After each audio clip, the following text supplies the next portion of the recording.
I, 21 female, suspect that I might be my boyfriend, 29 male of 2 years side chick. Any advice or help is appreciated, although please be constructive. Relevant comment says, how long have you been seeing each other? She said, we see each other at least twice a week, usually more, and he spends the night almost every weekend. Before we get into this update though, personally, I think he's cheating. I do think that he is cheating, and I think he's lying about something because it's kind of weird that he doesn't want you to know where he lives, and and he knows where you live. I don't know about this. So there is an update. This is a 6-week update. It's been a while. The story was developing and I didn't want to update without knowing anything for sure. I never expected my post to get so much attention, and minus the few comments and personal message about me being a bad person, I really appreciate all the input everyone had, and I read every single comment and message. So first off, thanks to everyone. As many people suggested I do, I started with a conversation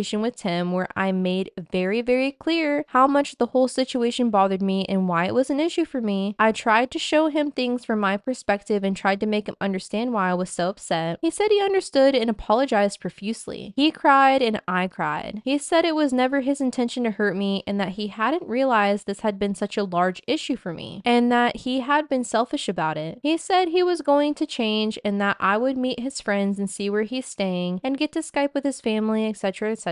He said I was the most important part of his life here and that he couldn't imagine his life without me in it. He said he wants to find an apartment for us to live in together and that when I'm done with school, he wants to go back home together for good. He also told me that the girl in the pictures was an old family friend and that it was in the obituary because he is still close with the family and they still wished I was a part of the family. I decided to wait and see if he actually held up his end of things this time. And so we made up and all is well. What I didn't mention is that during my snooping phase before this conversation, I found the phone number to the landline where Stephanie lives and decided to give it a call asking for Tim. Stephanie's dad answered, and when I asked for Tim, he told me to call his cell because this was the landline, so not exactly helpful. Before you guys freak out about the dad thing, the house is like a duplex where the parents have their own half and Stephanie has their own half. It's not uncommon in the small villages here. A couple days after Tim and I talked, he texted me asking if I called Stephanie's house asking for him. I decided not to lie and admitted it. He said that she texted him saying that some girl with an accent had called the house asking for him, and he immediately thought that it must have been me. I explained I did it because I felt desperate for answers and that I wanted to know what was going on. I also told him that it was inconclusive.